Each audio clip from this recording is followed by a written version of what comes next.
आप देख रहे हैं इंडिया न्यूज। सबसे पहले देश भारत पाकिस्तान के बीच टेंशन चल रही है और टेंशन के बीच सीजफायर की भी खबर सामने आई, लेकिन इस बीच पाकिस्तान ने एक के बाद एक अपनी बुजदिली के सबूत दे दिए।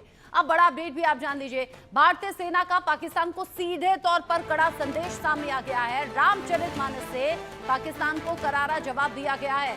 Air marshal A K. Bharti Ramcharitmanas का जिक्र करते हुए आज नजर आए। जो प्रेस कॉन्फ्रेंस डेली बेसिस पर हो रही है सेना की तरफ से, ये बताया जा रहा है क्या हुआ है क्या नहीं हुआ है और कैसे पाकिस्तान झूठ रच रहा है। इसमें आज रामचरितमानस की पंक्तियों का जिक्र हुआ।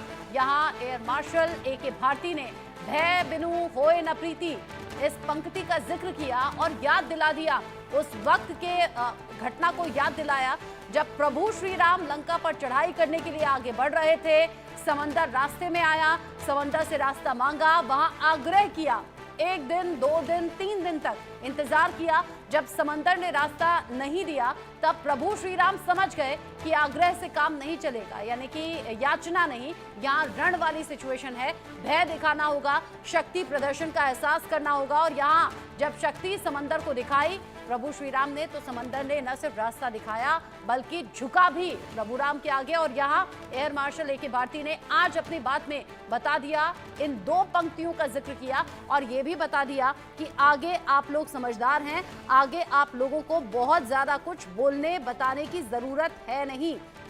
जिस तरीके से सेना रोजाना प्रेस कॉन्फ्रेंस कर रही है, बता रही है, आज की इस प्रेस कॉन्फ्रेंस में सीधे तौर पर संदेश दे दिया गया है कि पाकिस्तान अगर आराम से नहीं मानेगा तो उसे उसी की भाषा में जवाब दिया जाएगा। जो 2 पंक्ति बोली गई, विनय न मानत जल्दी जड़, गए 3 दिन बीत, बोले राम सकोप तब, भय बिनु होई न प्रीत। यानी कि समंदर से जब प्रभु श्री राम ने रास्ता मांगा था, 3 दिन तक रास्ता नहीं मिला, तब प्रभु श्री राम को गुस्से में एक्शन लेना पड़ा था, यानी कि शक्ति दिखानी पड़ी थी। और अब सेना के सामने भी कुछ ऐसी ही सिचुएशन है। पाकिस्तान हिमाकत करेगा तो जवाब ताकत के साथ दिया जाएगा।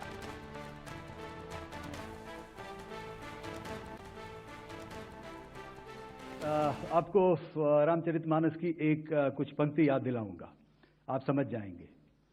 तो याद कीजिए वो पंक्ति जो है,